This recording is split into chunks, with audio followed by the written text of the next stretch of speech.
Today's podcast is on the accounting standard IAS 12 tax. This accounting standard is pretty long, so it's going to be divided into multiple videos or multiple podcasts. So make sure that you watch or listen to all of them.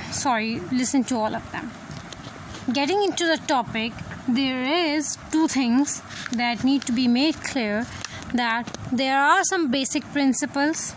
There are deferred tax and liabilities, deferred tax assets, and there are deferred tax liabilities. There is tax income and tax expense, and there are some specific situations in the tax. Now, getting to the basic principles of tax.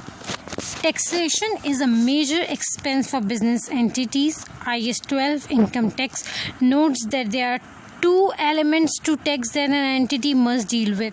So, what are the elements of tax? There are two elements. First is current tax, second is deferred tax. Deferred tax and current tax.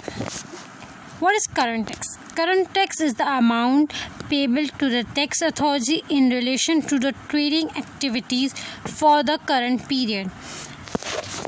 Tax payable in relation to the trading activities for the current year. And deferred tax. Deferred tax is an accounting measure used to match the tax effect of a transaction with their accounting treatment. So it is an accounting phenomenon or accounting measure may match the tax effect of a transaction with their accounting treatment. Tax effect of a transaction and their accounting treatment. It is not a tax that is levied by the government that needs to be paid, but it is simply an application of actuarial concept. In summary, the tax expense for an entity is calculated as it is current tax plus or minus whatsoever movement in the deferred tax. So tax expense for an entity is equal to current tax and the adjustment of deferred tax. Current tax. Accounting for the current tax. Current tax is the amount expected to be paid to the tax authorities by applying the tax laws and tax rate in place at the reporting date. Current tax is recognized in the financial statement by posting the following entry: debit the tax expense, P&L, and credit the tax payable, balance sheet. Current tax accounting is often based on estimate, and the final amount payable is often not finalized until after the financial statement have been authorized for issue. If the eventual amount paid is less than the estimate recognized in the current period's financial statement, then it will reduce the current tax expense in the next accounting period. And if the eventual amount paid is more than the estimate recognized in the current period financial statement, then this will increase the current tax expense in the next accounting period. Now, basic principles of deferred tax. The need to provide for the deferred tax.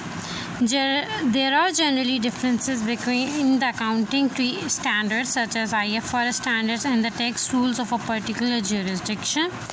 This means that the accounting profit are normally different from the taxable profit. Some difference between the accounting and tax treatment are permanent. For example, fines, political donations, entertainment costs would be expensed to the statement and profit and loss, but are normally disallowed by the tax authority. Therefore, these costs are eliminated, added back in the company's tax computation. Some differences between the accounting and tax treatment are temporary. For example, capital assets might be written down at a different rate for tax purpose than they are for the financial statement. Temporary difference means that the profit are reported in the financial statement before they are taxable. Conversely, it might mean that the tax is payable even though profit have not been reported in the financial statement. According to the accruals concept, the tax effect of a transaction should be reported in the same accounting period as the transaction itself. Therefore, an adjustment to the tax charge may be required. This gives rise to the deferred tax. Deferred tax only arises on temporary difference. It is not accounted on permanent differences. Definition of temporary difference. Temporary difference is the difference between the carrying amount of an asset or liability and its tax base. Means the difference in the carrying amount of an asset or a liability and its tax base, and the tax base is the amount attributable to an asset or a liability for the tax purpose. Means the value given by the tax authority to an asset or to a liability. And temporary difference is the difference between the carrying amount and the tax base. Examples of temporary differences.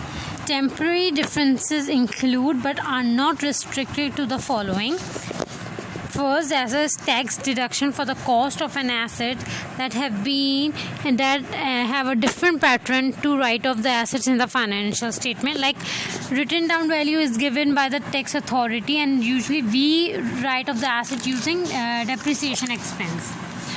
Second is intra-group profit and inventory that are unrealized for consolidation purpose, yet taxable in the computation of group entities that made unrealized profit. Means PERP.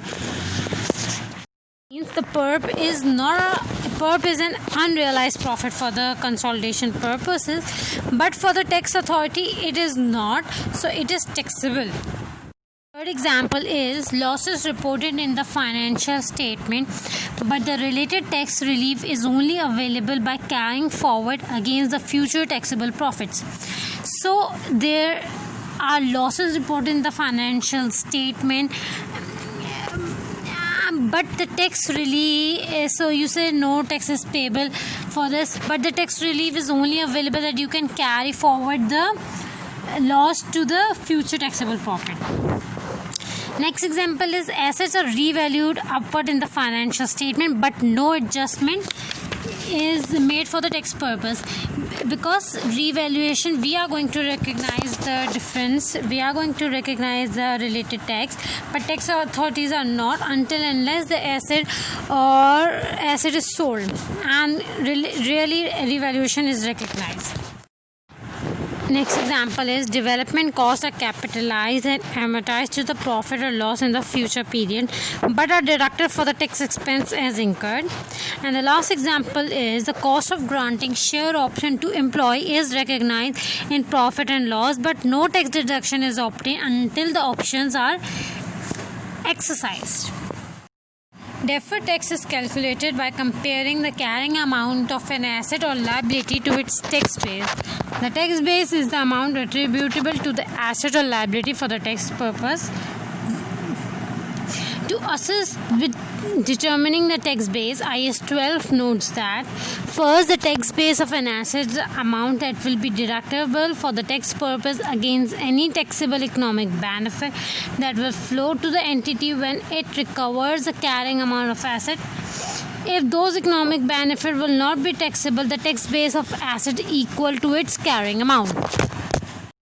So, to simplify, what is the tax base of an asset? It is the deductions that will be available in the future where taxable economic benefits will arise in future. If economic benefits are not taxable, then the carrying amount is equal to the tax base. Now, the tax base of a liability is its carrying amount less any amount that will be deductible for the tax purpose in the future period. In case of revenue which is received in advance, the tax base of a liability is its carrying amount less the amount of revenue that will not be taxable in the future periods.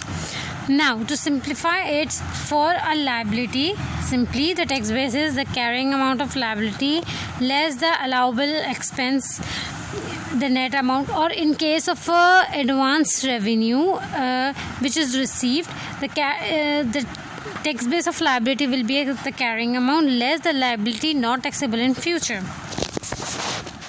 When looking at the difference between the carrying amount and the tax base of an asset and liability, If the carrying amount exceeds the tax base, the temporary difference is said to be taxable temporary difference, which will give rise to deferred tax liability. If the carrying amount is greater than the tax base, it is said to be a taxable temporary difference and it will give rise to a deferred tax liability.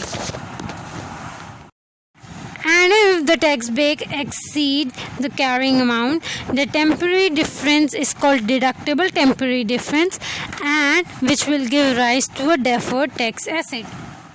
Now, permanent differences affects the current tax, not deferred to the next year. And deferred tax arise when accounting profit is greater than the taxable income, and deferred tax reverses when accounting profit is less than the taxable income. Deferred tax liability and assets. Initial recognition. IS 12 Income tax states that the deferred tax should be provided on all taxable temporary difference unless deferred tax liability arise from 1. That is goodwill for which amortization is not tax deductible, and the second is initial recognition of item that affect neither the accounting profit nor the taxable profit and which do not result from a business combination. No deferred taxes liability is provided for all the taxable temporary difference unless it arises from the initial recognition of goodwill. The second is initial recognition of item that neither affects the accounting profit nor affects the taxable profit, and third, which result from a business combination. Now, the deferred tax asset should be recognized on the deductible temporary differences unless the exception above apply, and there is insufficient taxable profits are expected to be available in the future against which the deductible temporary difference can be utilized. The tax rate in force or expected to be in force when the asset is realized or liability is settled should be applied to the temporary difference to calculate the deferred tax balance. IS 12 specifies that this rate should be based on the legislation enacted or substantively enacted by the reporting date. Deferred tax assets and liability are not discounted to present value. The entry to profit or loss and other comprehensive income in respect of deferred tax is the difference between the net liability or asset at the beginning of the year and the net liability or asset at the end of the year. It is important to note that for the item giving rise to the deferred tax asset is dealt within the profit and loss, the related deferred tax should also be presented in profit or loss. If the item give rise to deferred tax is dealt within the other comprehensive income, the related deferred tax should be recorded in other comprehensive income and held within equity.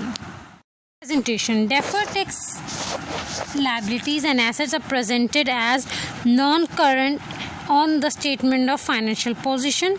IS 12 notes that deferred tax assets and liability can be offset as long as the entity has a legal enforceable right to set off current tax asset and current tax liability. And the second is the deferred tax asset and liability relate to tax levied by the same tax authorities. Now the specific situations. The first situation is revaluation. Deferred tax asset should be recognized on the revaluation of property, plant and equipment if there is no intention to sell the asset, and second is any tax due on the gain made on any sale of the asset can be deferred by being rolled against the cost of a replacement asset. Revaluation gains are recorded in other comprehensive income, so any deferred tax arising on the revaluation must also be recorded in other comprehensive income. For example, land is revalued by 100. So we are going to make the double entry: land debit, revaluation surplus credit. And the second entry for the deferred tax will be revaluation reserve debit, deferred tax liability credit, and now it will be, for example, the tax rate is 30%, so it will be the entry by 30 since the revaluation was 100. Second is share option scheme. Accounting for share option scheme involves recognizing an annual remuneration expense in statement of profit or loss throughout the vesting period. Tax relief is not normally granted until the share options are exercised. The amount of tax relief granted is based on the intrinsic value of the option. And intrinsic value is the difference between the market price of the shares and the exercise price of the option. This delayed tax relief means that equity settled share-based payment scheme give rise to the deferred tax asset. This delayed tax relief means that equity settled share-based payment schemes give rise to deferred tax asset. Why? Because the carrying amount is less than the tax base, so it gives rise to the deferred tax asset. So the following pro forma can be used to calculate deferred tax asset. So the carrying amount of share-based payment less the tax base of share-based payment. So the carrying amount will always be nil, and the tax base amount of share-based payment will be deducted, and then the net amount of this will be multiplied by the percentage, and the net amount will be the deferred tax asset. The tax base is the expected future tax relief based on the intrinsic value of the option that occurred by the reporting date. Where the amount of estimated future tax deduction exceeds the accumulated remuneration expense, this indicates that the tax deduction relates to partly to the remuneration expense and partly to equity. Therefore, deferred tax must be recognized partly in profit or loss and partly in equity.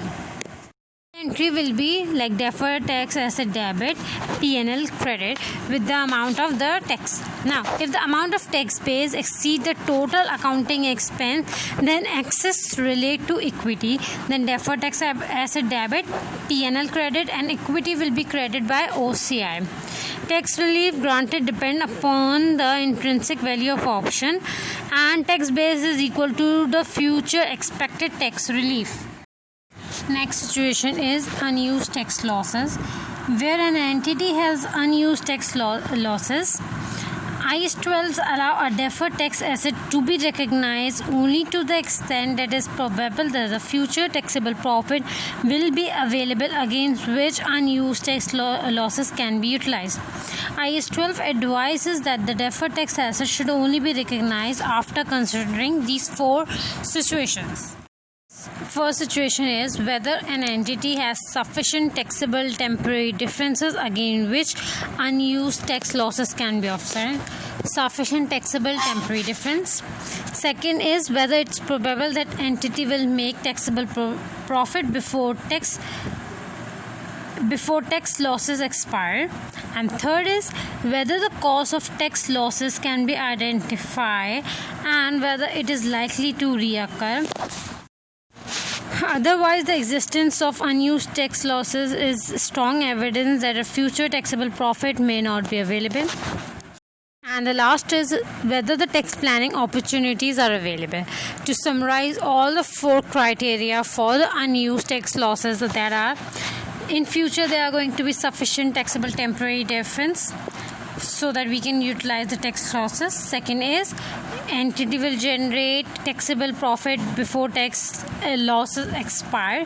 And third is that we know the cause of the tax loss and it is unlikely to reoccur, and we have last the tax planning opportunities. Situation is business combination and deferred tax. Accounting for business combinations such as the consolidation of a subsidiary can have several deferred tax implications. There are, first is fair value adjustment, second is provision for unrealized profit, and third is unremitted earning.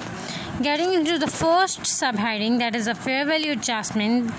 The identifiable assets and liabilities of the acquired subsidiary are consolidated at the fair value, but the tax base derives from the value of subsidiary individual financial statement. A temporary difference is creating giving rise giving rise to a deferred tax in the consolidated financial statement. The deferred tax recognized on the difference is treated as a part of net assets acquired, and as a result impact upon the amount of goodwill recognized on the acquisition of subsidiary. The goodwill itself does not give rise to deferred tax because of IAS 12 specifically excluded. So, to summarize the business combination, first, for fair value adjustment, the carrying amount in the books will be the consolidated figure, but for the tax base, it will be individual book figure, and there will be a taxable difference. And deferred tax recognized on this difference is treated as a part of net assets acquired, so no impact on so it impact the goodwill. Goodwill is itself does not give rise to a deferred tax because it's a permanent difference on initial recognition. So the first entry is going to be like for the fair value adjustment on acquisition, like net assets debit, goodwill credit, non-controlling interest credit. There is a thing like there is an increase in the fair value, so net assets is going to be increased. Obviously the goodwill is going to be decreased, so the goodwill is credit, and non-controlling interest is also credit. Then there is a because of the fair value adjustment, there is give rise to a deferred tax liability, that is goodwill debit, non-controlling interest debit, and deferred tax liability will be credited. So a liability is created, and this will be of whatever the fair value adjustment into the tax rate. Be a situation when the deferred tax when the fair value adjustment is downwards. In case of a downward, the carrying amount of the asset will be less than the tax base, because carrying amount consolidated figure will be less than the tax base, so it will give rise to deductible temporary difference, and a deferred tax asset have to be recognized. So the entry will be deferred tax debit, goodwill credit, non-controlling interest credit. Second is provision for unrealized profit. When one company within a group sell inventory to another group company, unrealized profit remaining within the group at the reporting date must be eliminated. The following adjustment is required in the consolidated financial statement: debit the cost of sale of P&L and credit the inventory balance sheet. This adjustment reduces the carrying amount of inventory in the consolidated financial statement, but the tax base of inventory remain at its cost in individual financial statement of purchasing company. This creates a deductible temporary difference, giving rise to a deferred tax asset on the consolidated financial statement. Why? Because the carrying amount of inventory is less. Carrying amount of inventory in the consolidated financial statement is less than the tax base. So this gives rise to deferred tax deductible temporary difference, and ultimately a deferred tax asset is created. Note that you find it easier to think of this adjustment in terms of profit. The unrealized profit on intergroup transaction is removed from the consolidated financial statement, and therefore the tax charge on this profit must also be removed. Issue is, when calculating the tax, there are times when subsidiary is supplying to the parent, and there is time when parent is supplying to a subsidiary, the inventory. Now, whose tax rate is going to be applicable? The ultimate recipient of inventory will pay the tax. Like for example, if a parent has sold something to the subsidiary tax rate will apply, and if a subsidiary is selling something to the parent, so parent tax rate will prevail or be applied. Unremitted earning. A temporary difference arises when the carrying amount of investments in subsidiary, associate or joint venture is different from the tax base. The carrying amount in the consolidated financial statement is the investor's share of net assets of the investee plus the purchased goodwill. So it comprises of share of net assets of investees and plus a purchase goodwill. The tax base is usually the cost of investment. The difference is the unremitted earning, that is undistributed profit of the subsidiary, associate or joint venture. 12 says that the deferred tax should be recognized on this. A deferred tax asset should be recognized on this temporary difference except when investors control the timing of reversal of the temporary difference and it is probable that the profit will not be distributed in the foreseeable future. An investor can control the dividend policy of subsidiary but not always that of the other type of investment. This means that deferred tax does not arise on investment subsidiary but may arise on the investment in associates and joint venture. Financial asset may give rise to deferred tax asset if they are revalued. Summarize that a deferred tax liability will not be recorded on the unremitted earning or post share of profit if both of these conditions are met. Means investor control the timing of reversal of temporary difference. This means investor control the dividend. And investor control the dividend. Usually parent control the dividend, but investor in case of a subsidiary control, but in case of a joint venture and associate, it have no as such control. It has only limited control. So, and the second condition is it is probable that the profit will not be distributed in future. Means restrictions are given by the parent. So, if these two conditions are met, then there will be no deferred tax liability on unremitted earning. If these conditions meet, then a permanent difference will arise. The other specific case is leases, IFRS 16, lessee reporting. Tax authorities only accept rentals. They do not accept depreciation expense, lease liability and right of use asset. They consider that the legal title is with whatever the person is, that is the real owner, so no right of use of asset. For tax authority, the tax base for the right of use of asset will be nil, and for lease obligation the tax base will be nil. So in case of right of net of both of these figure will always be deductible temporary difference. Is disclosures. An entity must disclose the major component of its tax expense, tax recognized directly in equity, tax related to items recognized directly in equity, tax relating to each component of other comprehensive income, and explanation of relationship between the tax expense and accounting profit.